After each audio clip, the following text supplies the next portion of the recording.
Hi, today we're gonna do a book plate for children's books, book notebooks, anything you want to put for it, just to put the name of your child. From Mimi and Leo Creations. I'm gonna start with a new project. I'm just gonna do standard letter size, and then pick out my rectangle tool. I'll double click on my desktop, and I'm going to do it standard business card size. I think that's a good size, very legible for kids, and a circle will appear. Next, I'm going to go to the swatch tools and open my swatch library, and I'm going to pick flowers. Since it's going to be a girly book plate, I'm going to eliminate the stroke and add a nice shade of pink. Zooming in so I can view a little bit better. I'll continue to pick out my rectangle tool. I want to put a little bit of a texture and background to the book plate so it doesn't look all dull and plain, just one color. And add some rectangles on it. I'm picking out white and playing around a little bit with the transparency so you can see the nice shade of pink hovering in the background. There we go. I want to make it also kind of like wallpaper sort of theme. So I'm going to pick my ellipse tool now and make some nice circles. Again, lower the percentages in my transparency and just copy and paste. You don't have to worry about making it super aligned. Just put a nice amount of number of circles you feel comfortable with that, will fill up your space nicely.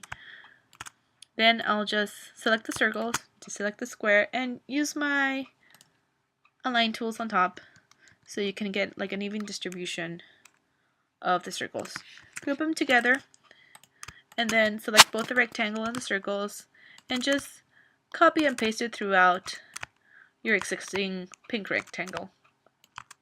There you go. Just kind of make it look even. Again, select everything, deselect the rectangle in the background, and your align tool will align them for you again. See, now we have a nice shade of pink with a wallpaper pattern. Next, picking out my ellipse tool again, and just make it so, it kind of fills the background partially, and you have enough room to write your child's name. Then I downloaded some, graphics from the internet. You can, scan them, do whatever, and go to File Place.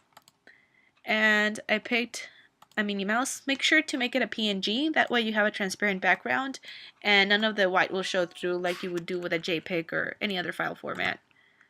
I'm decreasing the size. Just grab the corners and scroll down.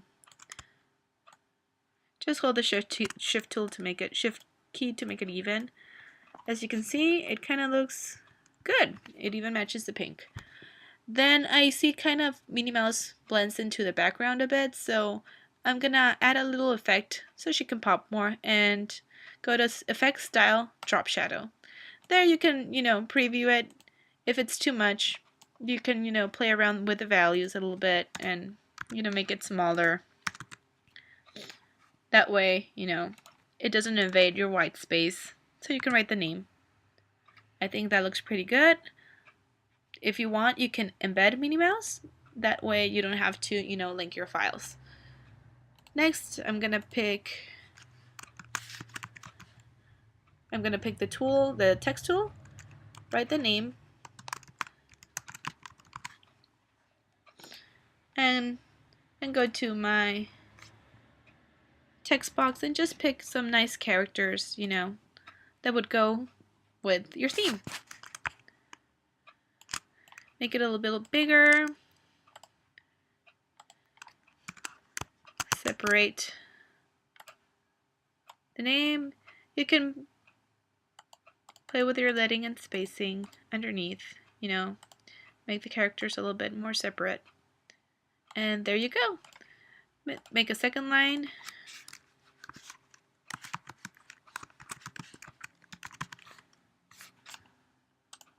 Maybe make it another shade of pink. Expand it a little bit, and there you go. A nice bookplate for any preschooler to put anywhere they like and they will love with their favorite character. Well, that's it. Hope you enjoyed it and see you next time.